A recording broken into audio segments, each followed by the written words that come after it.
ആളുകളൊക്കെ നല്ല സപ്പോർട്ടാണ്. ജനങ്ങളോട് ഇപ്പം ഈ കാര്യങ്ങളൊന്നും പറയേണ്ട ആവശ്യമില്ല. അത് ശരിയാ. പാലിയേറ്റീവിന്റെ പ്രവർത്തനങ്ങളെ കുറിച്ച് ആളുകൾക്ക് നല്ല മതിപ്പാണ്. ഒരു 110 അടിച്ചോ, കുറക്കണ്ടിനി. അത് കുറച്ച് കൂടി പോയല്ലോ. എന്തേ അടിക്കാൻ ബുദ്ധിമുട്ടുണ്ടോ? എന്ത് ബുദ്ധിമുട്ട്? എന്നാ അടി.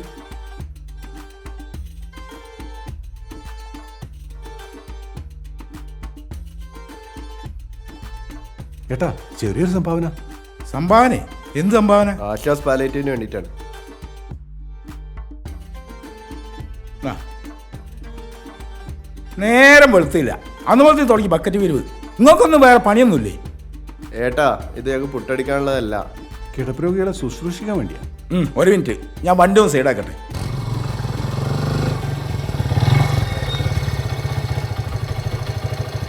രോഗികൾക്ക് ഇവിടെ ഇഷ്ടം പോലെ ആശുപത്രി ഉണ്ടല്ലോ, പിന്നെന്തിനാ നിങ്ങൾ പിരിവെടുക്കുന്നത്? ഓരോ ഉടായിപ്പായിട്ട് കൊണ്ട് ഇറങ്ങിക്കോളൂ. സംഭാവന തരുന്നില്ലെങ്കിൽ വേണ്ട, അപമാനിക്കരുത്. ഓ, മാഷും ഉണ്ടായിരുന്നു ഈ ടീമിലല്ലേ? പാലിയേറ്റീവ് നീ പറയുന്നത് പോലെ ഉടായിപ്പല്ല. പാവപ്പെട്ട അനേകായിരം കിടപ്പ് രോഗികളെ അവരുടെ വീട്ടിൽ പോയി ശുശ്രൂഷിക്കുന്ന ഒരു ഓർഗനൈസേഷനാണ്. അതിന് ഭാരിച്ച ചിലവുണ്ട്. അതിനു വേണ്ടിയാണ് നിങ്ങളെപ്പോലെയുള്ള നല്ല മനുഷ്യരുടെ അടുത്തേക്ക് ഞങ്ങൾ കൈനീട്ടുന്നത്. ഞാൻ അത്ര നല്ല മനുഷ്യനൊന്നുമല്ല, സ്വല്പം വെടക്ക. അത് സംസാരം കേട്ടപ്പോഴേ മനസ്സിലായി. ചാരിറ്റി പാലിയേറ്റീവ് എന്നൊക്കെ പറഞ്ഞ് കുറേ എണ്ണം ഇറങ്ങിയിട്ടുണ്ട്. മേലനങ്ങാതെ കാശുണ്ടൊക്കെ മനുഷ്യനെ പറ്റിക്ക. എന്നെ അതിനൊന്നും കിട്ടൂല. ഹലോ, ആണോ? എപ്പോ? പിന്നെ എനിക്കൊരു അത്യാവശ്യമുണ്ട്, ഞാനിപ്പോൾ വരാം. ഞങ്ങൾ വരണോ? വേണ്ട, നിങ്ങളവിടെ നിൽക്കി കേട്ടോ.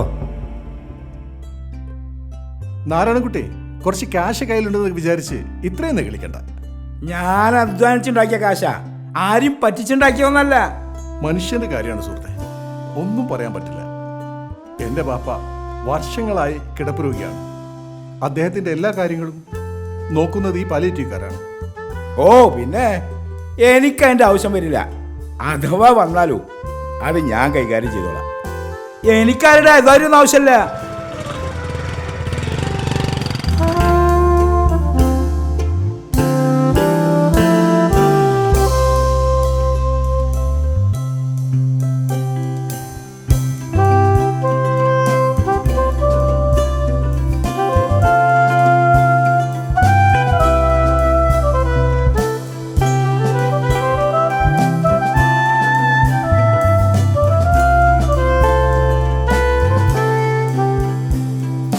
എന്താ ഉണ്ടായത്?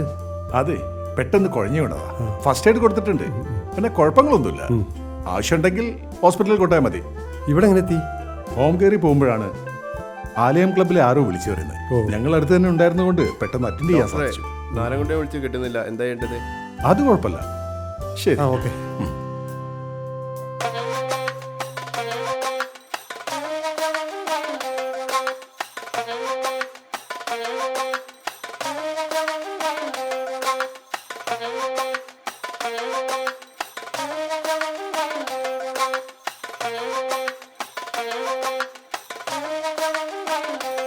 എന്താ മാഷെ പ്രശ്നം?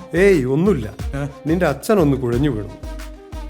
ഭാഗ്യത്തിന് പാലിയേറ്റീവ് ഹോം കെയർ ടീം ഇവിടെ അടുത്തനുണ്ടായിരുന്നു. കൃത്യസമയത്ത് അവർ ഫസ്റ്റ് എയ്ഡ് കൊടുത്തത് കൊണ്ട് അതൊരു ഭാഗ്യമായി. പേടിക്കാനൊന്നുമില്ല, അകത്ത് അയൽക്കാരൊക്കെ ഉണ്ട്.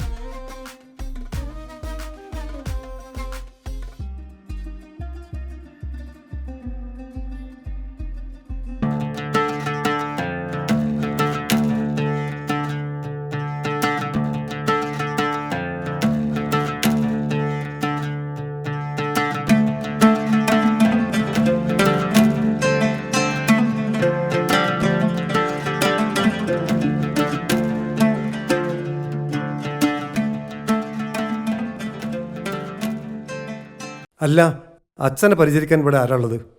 ചിലപ്പോൾ കുറച്ച് ദിവസം കിടക്കേണ്ടി വരും. ആരുമില്ല മാഷെ, ഭാര്യയാണ് ഈ മസ്കത്തിലാ. അതിനാണ് സുഹൃത്തെ ഞങ്ങൾ പാലിയേറ്റീവുകാർ. ആയിരക്കണക്കിന് കിടപ്പ് രോഗികളെ ശുശ്രൂഷിക്കുന്നവരാണ് ഞങ്ങൾ. നിന്റെ അച്ഛനെ ഞങ്ങൾ പരിചരിക്കും.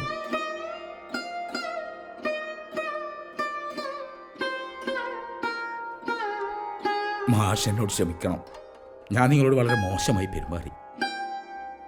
ഞാൻ അത്രയ്ക്കും അപമാനിച്ചു വിട്ട നിങ്ങൾ തന്നെ വേണ്ടി വന്നു എന്നെ സഹായിക്കാൻ. എൻ്റെ വിരലായ്മയാണ്. മാപ്പ്.